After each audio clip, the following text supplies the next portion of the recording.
Good morning, everybody. Good afternoon, really. It's afternoon. But hi, everybody. Welcome to the stream. Good morning, Green. Good morning, Saturo. How's it going, guys? Good morning. Good morning. We're here with some epic analysis today. But not quite yet. We'll wait for people to come on in. Just posted the story, so there we go. How are we feeling today? Feeling good? Feeling in the mood for some PUBG? I sure am. Gonna be watching. No, we're not gonna do any of that. We're going to stream tonight at 9 p.m. as well. So gonna be gaming tonight, but not right now. Right now is for the analysis. Right now is for the esports. Right now is for the content. Hi, Roman. Hello. You just woke up, Saturo? Imagine just waking up. That's crazy. It's 3:30 in the afternoon. What is this man thinking? Slightly insane of you.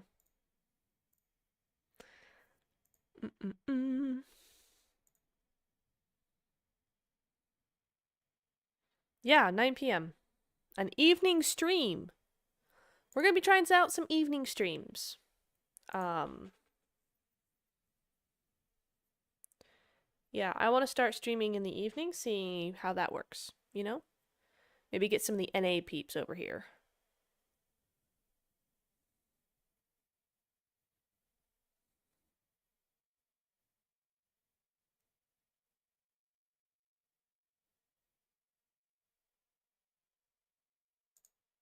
"9:37 a.m. Sheesh, you're up early.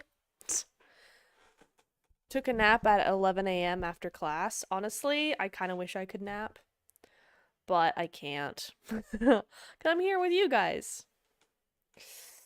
I'm starting to get itchy right here. My skin's reacting to some cream, a face masky cream mixed with blush. It's not helping. I'm itchy. Uh-oh. Anyway. Pistol win from Titan Series? Titan Series. From Team Spirit. What's really funny is I've kind of forgotten that EU PMSL exists. I don't know why it's not on my radar more. I don't know. At work for hours, girl, since 9:30? What? How long you been there? That's crazy. Do I have the white werewolf? No, because it's giving me a weird glitch where it says I haven't defeated Dracula at all with a team. I have 0 out of 12, and I've done it at least 6 times, so I don't know what's up with that. But anyway, sure, whatever, PUBG, do you. I'm a mod for esports. It is true. I am a mod for esports. I did CSA. I did a lot of CSA, and I've been doing a little bit of Americas. Listen, they gotta do something, man. Why is it always 5 p.m.? That's like the worst possible timing for me, because by the time we actually get into the games, it's dinner time. Then during the week, I have dishes after dinner. Then I have maybe a little bit of time, and then it's family hour. I can't be watching stuff. Yes, I did, Roman. I've done that, and it's still not. I mean, maybe that's it. Maybe I haven't since I did the transform 20 times. I'll have to check again, but at the moment it says 0, and I was a bit confused. 3 hours, green, girl, nap, rest, sleep, do something as soon as possible. That's crazy.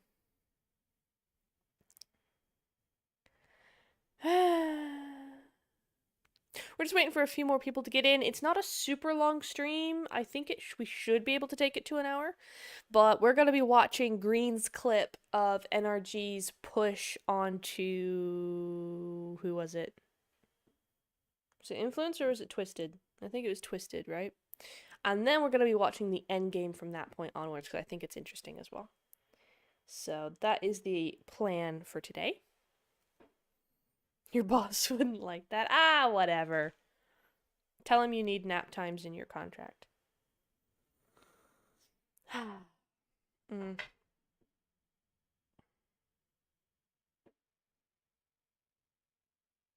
In the meantime, I've been planning my PMGC trip. It's gonna be fun. I need to actually plan content, but I'm planning to do content while there for the channel. So maybe some interviews would be really fun. I'm gonna try and get some interviews. I'm gonna do a vlog of the entire stay. That will be a lot of fun. And then I'm also wanting to do little bits of content. I'm assuming Max and Jason want to do content as well for Pandemonium, so maybe there'll be a collab or two. I don't know. Just thinking outside the box here. Thinking out my head. But it's gonna be a lot of fun. The the hotel, way more expensive than I thought it'd be. So bad. It's so bad. Okay? So bad. I was not expecting that because when I looked on Google the first time, it was gonna be like $200 or $300 for 4 nights. I think 5 nights. I was like, oh, that's not bad. That's fine. I was looking in the wrong place. It's 150 a night. Per night. Sleep at the venue? I wish. Yeah, it's bad. And the thing is that I'm a solo traveler. So I'm sticking to the chains, Otherwise, like in Turkey, I went to be fair, I thought it was a hotel and it wasn't. It was an apartment. And I knew before I went, but I didn't know until right before I booked it. But it was in like high security, fancy apartment building, and the owners were super nice and everything. And it was a fantastic stay, and it cost me like $200 for the week or almost the week. I think I was there. I think it was 3 nights. I was there. And that was fantastic. But London is just like another breed of cat, and as much as I'm like English, I haven't really been in London. I've been to London once. And that was a drive through. We didn't actually get out of the car. So I don't really know London, and so I'm kind of like, yeah, you know what? You know what? I'll stay at a chain. I'm good. Um, yeah. Mm. So we'll see. We'll see how it goes. But I've had to cut my trip short already, just because it's so expensive. I was gonna go visit my aunt, and then go for a whole week, and basically I've had to say I won't be coming then because my father and my sister are going to England earlier in the month. So I'm like, okay, I'll go with y'all. Skip the solo visit to my aunt, and then just do. I think I'm gonna be 4 nights in London. No, is it 4 nights or is it five? I don't know. But I'm taking the train. I'm taking the train, guys. It's gonna be a lot of fun. I'm taking the train. You know what train I'm talking about? The Channel train. I'm going underneath the sea in a train. I'm taking the Eurostar. That will be fun. I mean, I love airplanes and I love airports, and I'm kind of sad I'm not gonna be at the airport doing all of that because I love airports so much. However, it was a lot of hassle that this going by train the entire way is like, and it won't take me all day to get there. I'll be leaving our station at 7:30 in the morning. I will be in England at noon. I will have landed, been done traveling at like 1 p.m. in London. Let's go. Whole half day to myself. So anyway, sleep at the venue. I wish. Okay, let's. You don't need to drive to sleep in a car. Yeah, that's fair. That's true. Did you get the feeling Casper expected his team behind him? That turned towards the window. I feel we could hear what he's thinking. I'm gonna have to watch it again. I've been doing passport stuff since I watched the clip this morning. You took your solution. We worked it out to 4th place. Woo! Yes, let's go in paid scrims and everything. Congrats, Ice. Everybody clap in the chat for Ice. Legend. Let's go. Super happy to hear that. Don't mind me. I've been having eyelash problems since this morning. So, is anybody else just constantly attacked by eyelashes? They're always in my eyes. They're just constantly in my eyes. It's very annoying. But anyway. Uh, that's a big old W, that's for sure. Big W.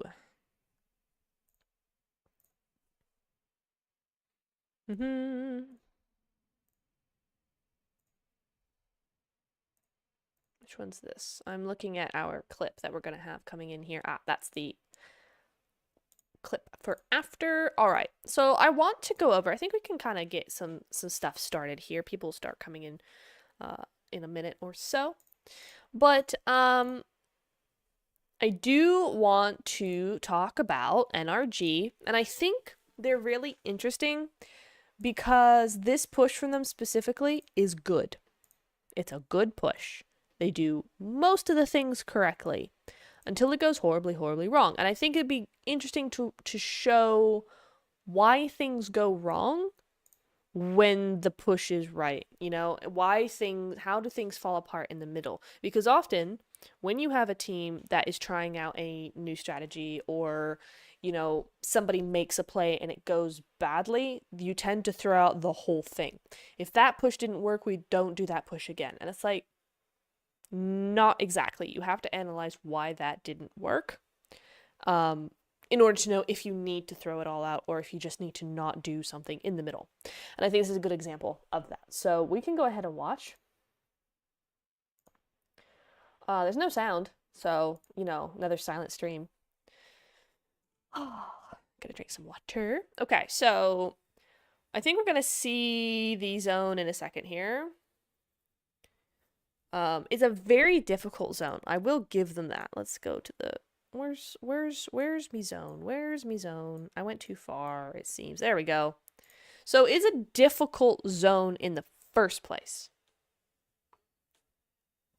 Very, very open, sight lines everywhere, not a whole lot of places that you can actually hide, actually use as cover and work from. So you do have Twisted in the duo house right there, the little compound of two houses right underneath this ridge, which is pretty nice. I always like that compound. It's a good spot. Furia have to get inside of zone. Technically Twisted do as well, but they've got a better vantage point. NRG are going to be looking to crash Twisted Mines, which in and of itself as a strategy is not bad. This is a good play from them. That's a good decision. They've gone for the crash. Cool. Let's see what happens from that, shall we? So I'm going to keep a counter of everything that NRG do right. All right. So decision to push Twisted Minds. That's one ding on the good counter. Okay. My team's next step is PMNC final. We wish we could get there next year. Good luck. All right. Now we have Furia. They're looking to come inside zone as well. And they also move to a good position, but this video is not about them, is it? So we're going to skip past them a little bit here. Okay, there we go. They choose the house with the solo. Excellent. Yeah, good point. That is coming up in a second. Right. Second ding. Look at these smokes. Fantastic smokes, because that means they can't see up the ridge. That means they can do something here. They have room to work with. Third, the smokes down to the south side as well. It means A7 and whoever else is down there can't look at them either. Influence Rage. They can't really look at them either. Number 3, smoke trail. Okay, not always my favorite, but they've done a good job here. Number 4. Well, I'm going to put this as number 4. Number 4, NRG moving all the way around out of the sightlines of Twisted Minds. Excellently done. Number 5, moving in all together onto this solo. Great use of information, okay? So up to that push, we have 5 things that made this a really nice push. Really sound strategy. They got their information, they made a decision, they used smokes well and strategically and not just throwing them everywhere. They made sure that Twisted Minds could not see them. They avoided those sightlines even more with their car going around. Excellent. And they targeted the solo, right? So there's 5 things. So why do they lose? Well, Let's watch at half speed, because it took me a few rounds of this to actually like see what was happening here. We're gonna go back. Okay, first of all 4-in-1 car is actually insane. Keep in mind, if you look at the minimap as well, you do see Furia in the back there, the orange to the right. They have moved into position, so they have a little bit more sight line there, which NRG were not thinking about, all right? Doesn't matter, it happens. So, let's play this.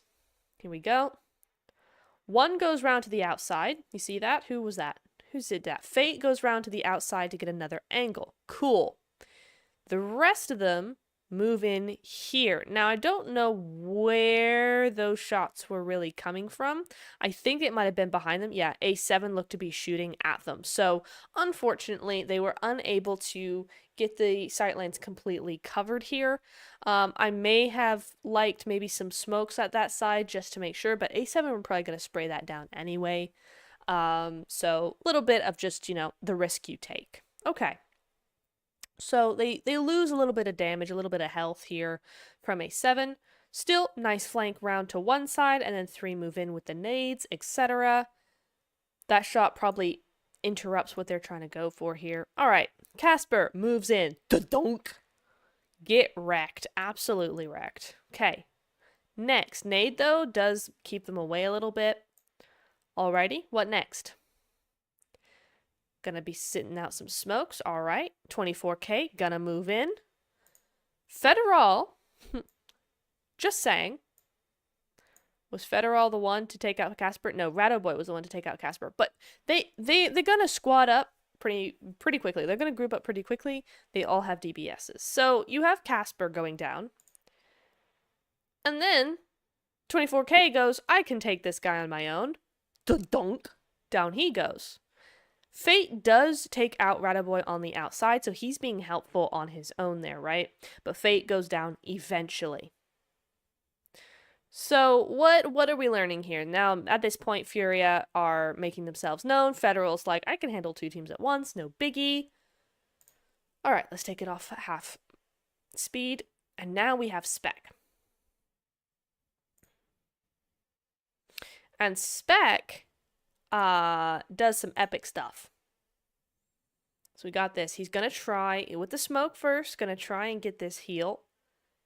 But it's not going to be able to get done. There he is, right there. Immediate return there. Nicely done. Good spray. The Molotovs do come through, though. They're going to be taking out his teammates one by one here. Nice little nade. Notice he's not rushing for the res, because his teammate's not screaming, res me, res me, res me, alright? They all know they have a job to do. I don't know how he avoids getting completely yeeted by this nade, but there you go. Boom, bada bing, bada boom. I mean, Federal just absolutely choked that. Alright, Molotov into the wrong area, so that gives him time to heal now. Furia, meanwhile, are making themselves known. I'm going to mention that some of these Molotovs are not Twisted Minds. They are Furious, because now they've decided for a third party. Excellent timing from Furia here. Woo, that nade. Don't know how that did not kill him. No idea. Fluke. Complete and utter fluke. Because we all saw that go into the room. Gonna do a classic bounce. This is where he falls down, because he does get the one. He's going for it. He wants to do stuff, but Furia has an off angle there, and that's going to be NRJ taken out. So if we go back, we have 5 points of good, 1 point of bad. But the bad is what crumbles the team here, and that's very, very unfortunate. Sure, A7 have a little bit of a third party, and sure, Furia have a little bit of a third party, but it's really, if we go past Spec here, it's really this, not this. This. One at a time. Like, where was his teammate here to spray down Radoboy when he was getting knocked, right? And then we have 24K. Where are his teammates when he decides to go in on his own? Why does he go in on his own? Where's Spec all this time? You know? Spec is full health. He's not getting damaged by the teams around him. He's not having to heal up. Fate is the one who has to heal up, but at least he's got a kill, right? It's the 1v1 aspect. It's the 1x1. It's the 1x1. Disc.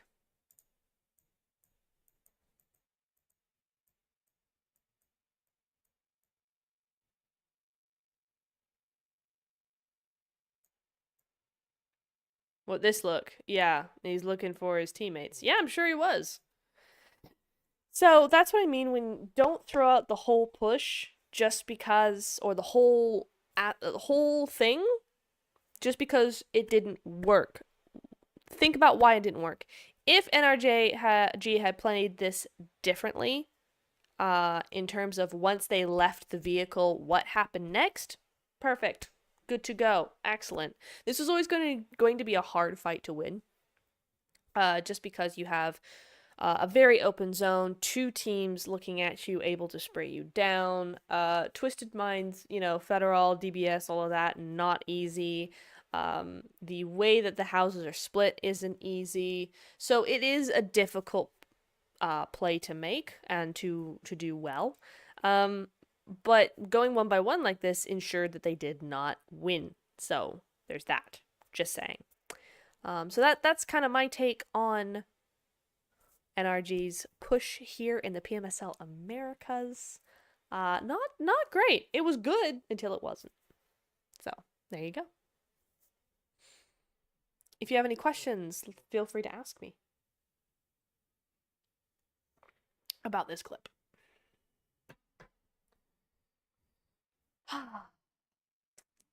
Ooh. When I'm done with this stream, I get a cup of tea and a cookie. And maybe a snooze. I might, you know what, guys? I might have just a 15-minute just kind of doze session. Oh, that sounds really nice. I might do that.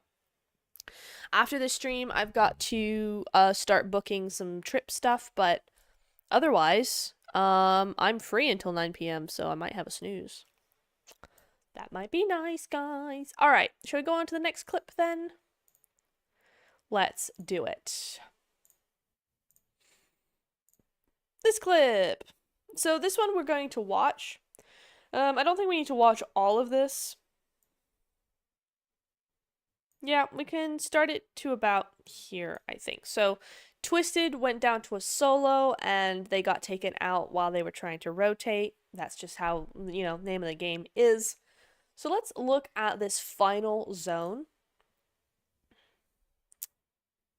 What? Velo 200 milligram snus? What's snus? Snooze? Oh, you mean snooze? Yeah, my ginger cookies. Why did Furia third party on those two teams? However, they had a ridge to clear the back. They wanted to clear their back as soon as possible to make sure that they had nobody behind them when they moved into zone. They may have not done it had there not been a fight going on, but for them, it was a fairly easy third party to make, and it was just easy. It was easier, they would give them points, and it would clear their back. Yes, please. Hi, Ben. Yeah, to clear the back. Just to make sure there's nobody behind them that's going to throw a wrench in the works. This zone is hard enough. I mean, you see what this zone is now. I mean, that's bad. So you've got one team here. He ends up just being a solo, unfortunately. You have A7 on these two sides. Crazy. And then you have Influence Rage here. And this poor little what are they called? Drops right in the middle, and no one wants it. So sad. Yeah.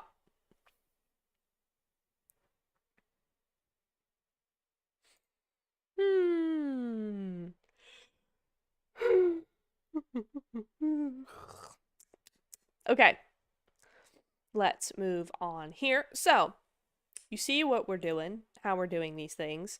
Now, Law is going to be getting some major air on these nades. And I want you to pay close attention to A7 here as we move further into the game. Some very, very good plays coming in from them. Now, I don't know how this guy, survives as long as he can.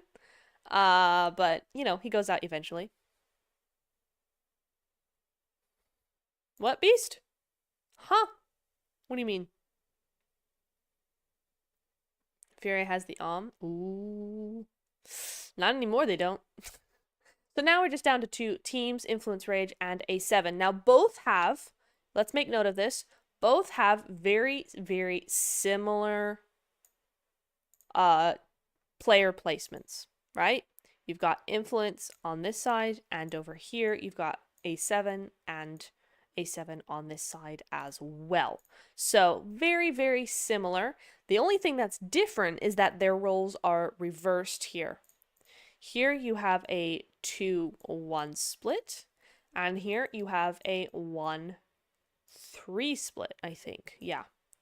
7, wait, that's 4 and 3 is 7, yeah. So, and a 1-3 split. So A7 do have that man advantage. However, they're using it a little bit differently, and we'll see how that works for them in a few minutes. Now, A7, they're going to move in. Now notice what they do here. Let's look at that mini-map. Look at the mini-map. So A7 went from over here, and notice the mini-map there, to over here, and notice what that does for them. Right? A7 have now effectively surrounded Influence Rage in a way that they can't really get out of, right? Because their anchor point, A7's anchor point, the guy on the south side, that solo player, he's in a building. He's good. He's chill. He just needs to put pressure. He doesn't need to push. He doesn't need to move. He doesn't need to do anything. All he needs to do is stay there. And he doesn't even have to do any damage. This is where the psychological aspect comes in, right?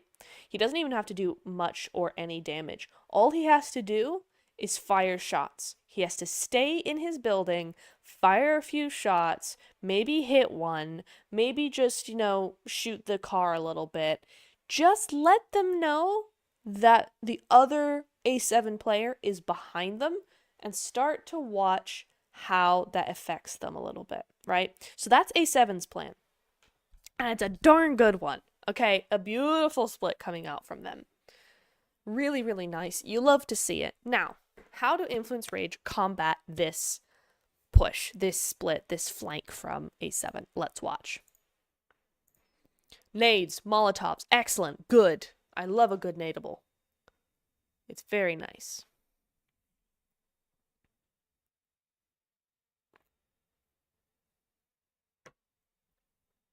Good nade. So that's where Law comes in with his nades. He's going to be throwing them. So Revo goes down, Carrillo goes down. The nades are coming through. Now, this might be a small mistake coming in from A7, right? Just a small one, because they have put themselves within nadeable distance here, and that could be a problem in the future, or currently now. Law absolutely carrying the team here. Let's just watch that again. So Law gets 2 knocks, and I think that's really the only mistake, if you can call it a mistake, on A7's part here, is they've come too close to Law. They've come too close. They're within nadeable distance, and they are getting naded. Now, it's kind of the only tree, the only real bit of cover in zone right now. So they were wanting that to play with. So you can understand why they did it. I think just in the end, it was just a little too close. Makes this a little bit harder for them. So you see you have 2 out of the 3 over there are down. They have to get them rezzed up. That allows Law to go, they're dealt with for the time being. I need to look to the guy behind me now. And he does get him down.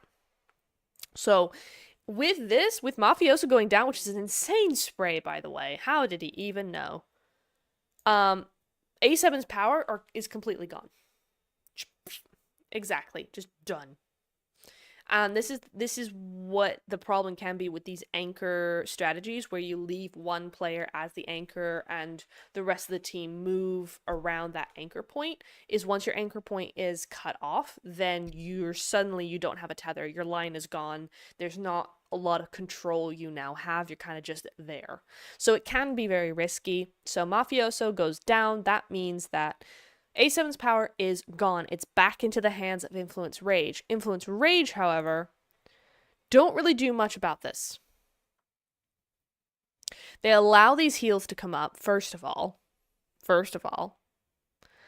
They do get that Law goes down, because now you've got these nades coming through. So Influence Rage, immediately, as soon as they had that knock done, they need to be over here. Now, the nades do come through. It's another barrage, because Law is now naded, so that's not going super well. Good nades. I mean, really good nades from Influence Rage, right? But still, Revo's now up a little bit more. They don't know he's there. Now it's more nades coming. I don't know how many nades these boys have. Like, sheesh. Okay, Law goes down. Now it's just 1v1. Immediately goes down. And now Revo is able to clutch this up. Bada bing, bada boom. A7 still get it. But they shouldn't have won that.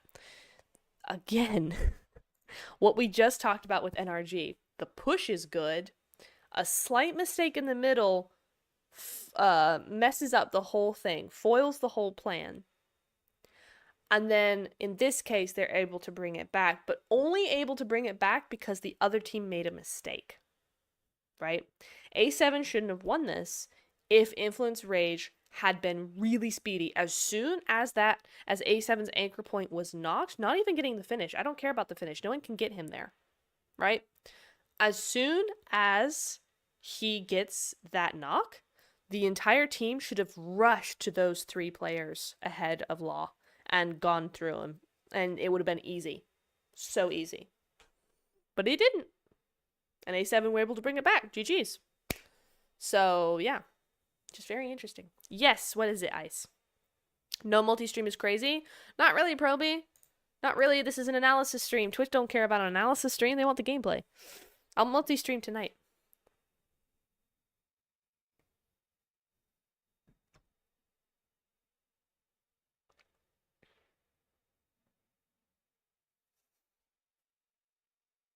It's been a lot, Green, right? There's been so much across the board.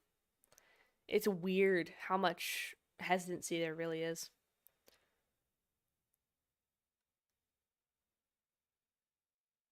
Yeah, that's what I'm saying, Ice. That's what I'm saying. They should have pushed. I mean, he already had the 2, so technically they could have pushed, but they did have that last guy to worry about, right?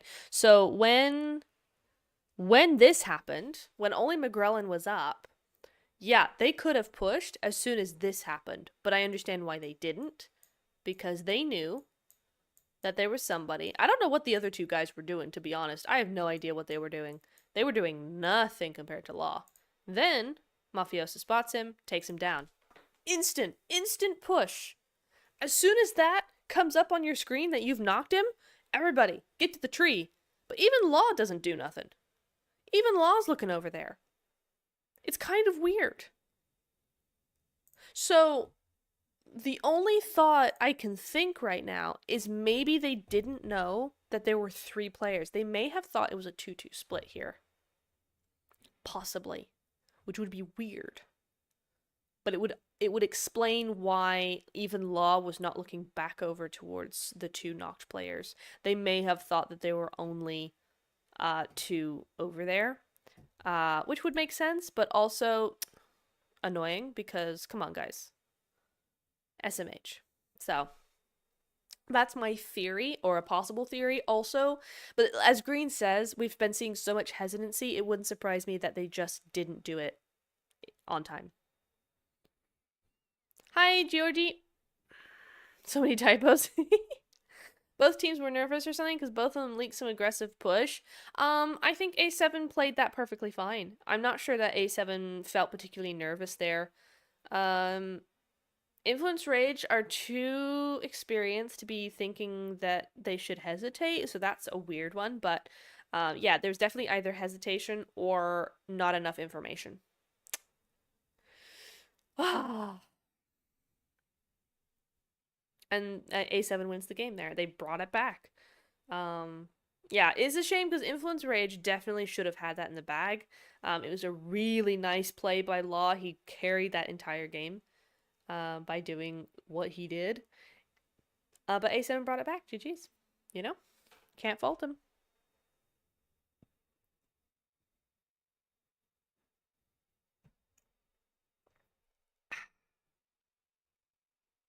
Comms are getting sloppy. Ooh. That would be a really good point, Green. I don't think so, Roman. I think they played the safe play here. If they had pushed Law, they would have put themselves without cover. So if they had done this, let's say they had done this. If they go over here, you can see that, right? Yeah.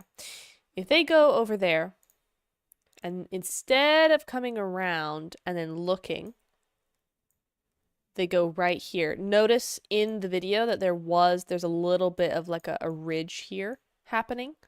There's a little bit of elevation and dip. There's one here too. And slightly over here, right? So that's kind of where our elevation is.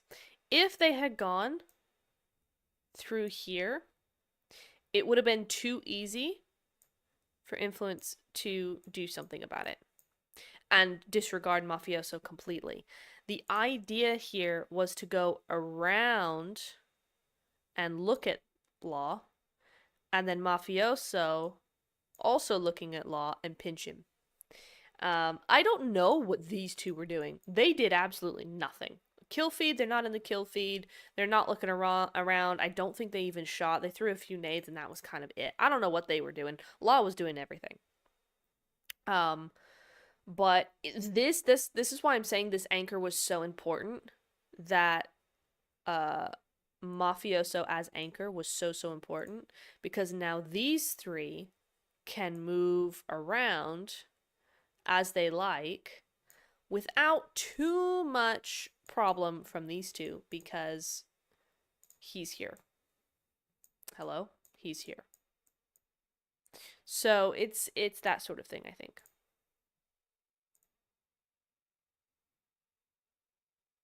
Yeah, as soon as Mafioso was down, it was game over for A7. The problem is that Influence did not pick up on that and did not take that opportunity.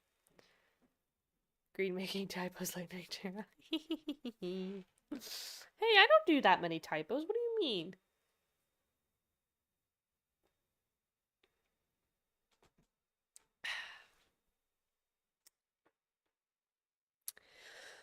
Ah, 42 minutes. Hey, we made it to nearly an hour. Nearly an hour. I did say it was going to be a bit of a shorter stream today, just because we don't really have that much to talk about. And I think we covered some good stuff. It doesn't have to be an hour every time. We covered some good tips here today. Some good explanations, I think. Answered a few questions. I don't make that many typos. What do you mean? I don't remember any recent typos.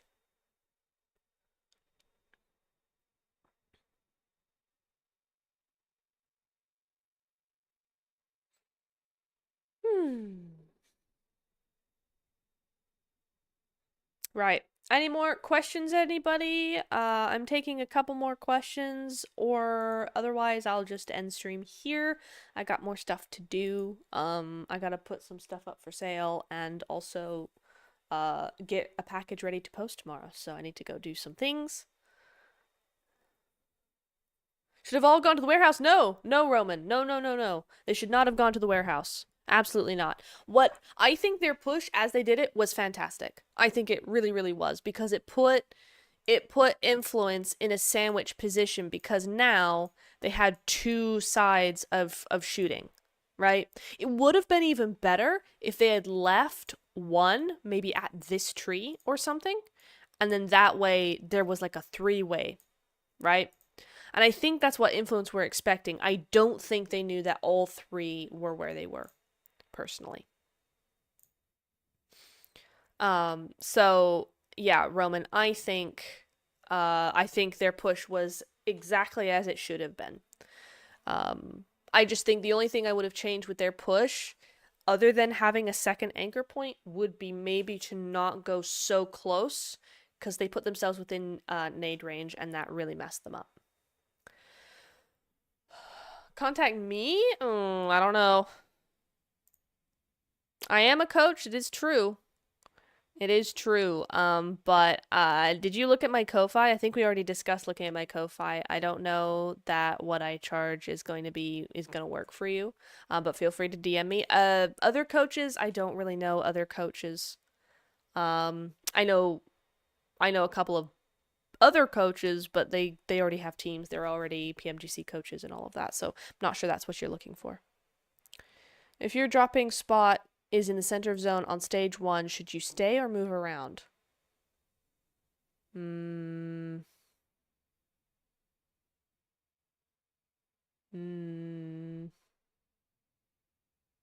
It depends. It depends. I would move if your position is not going to serve you for zones 3 and onwards. If you have a feeling, and this is where zone prediction comes in, is if you have a zone, if you are in the middle of zone and you kind of think, this is not going to work for us when we get to zone 3, when people start coming closer, when people start thinking about the end game, once the end game kind of gets going, this position is not going to work for us, then yes, move. If you go, no, I think we can make this work, then do it. It's my day to feed animals. I have to go. I forgot. So I need to go. No, it's because Ice and I have already discussed this probate. We discussed it on Tuesday. Yeah, I promoted myself all the way on Tuesday. Also, just to remind everybody from what I said on Tuesday, we're going to be doing Q&A streams once a week now on Tuesdays. And after October 22nd, or starting October 22nd, these Q&A streams are going to be members only. If you have a question, only members of the channel are able to ask questions for the Q&A. So go ahead and link is in the description. Link is in the description for Ko-Fi, and also for you can just hit the join button for the membership stuff. It's $3 a month, and you get 4 extra streams. So cool. When's your next gameplay stream? Tonight, Proby. We're going to be streaming at 9 p.m. CET. So in 4 hours, 40 minutes, we're going to be streaming again. An hour or 2, or a couple of hours, 2 to 3 hours of gameplay tonight.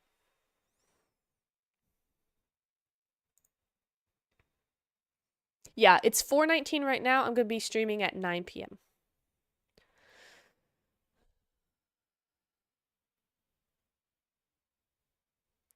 I play my team on 2-2 splits on edges mostly, and we focus more on kills rather than even we always try and move around. I mean, that's up to you and your squad. If your synergy is really good and you feel better and more connected and have more synergy when you're moving around and staying active and not sitting, then cool, do that. If not, if something's not working, try doing it the other way. But if you want help on questions like this and you don't want to wait for just a stream, you can, if you're not a member already, come into our Discord server. We have a 24/7 help line for strategy. So I'll be answering. We have other experts who will answer, and also members of our community who are all wanting to help you out here. So we have channels for splits, we have channels for CQC, we have channels for rotations, general help as well. So why don't you check that out in the description, not the link in chat. The command doesn't work. Go into the description. The link to the Discord is in there if you're not there already, and ask whatever questions you want about strategy, and we'll help you out. I really have to go now because I'm very late with the animals. The chickens are calling my name. So, oh, thank you, Green. She got the link. Nice, cool. All right, I'm gonna go. Thank you everybody for watching. Thanks for being here. I'll see you. I did ice. I'm sure I did. I did on Tuesday. Anyway, I'm going now. I'll see you tonight at 9 p.m. for some casual gameplay games. It's gonna be fun. I'll see you then. Until next time, goodbye. Have fun. See ya.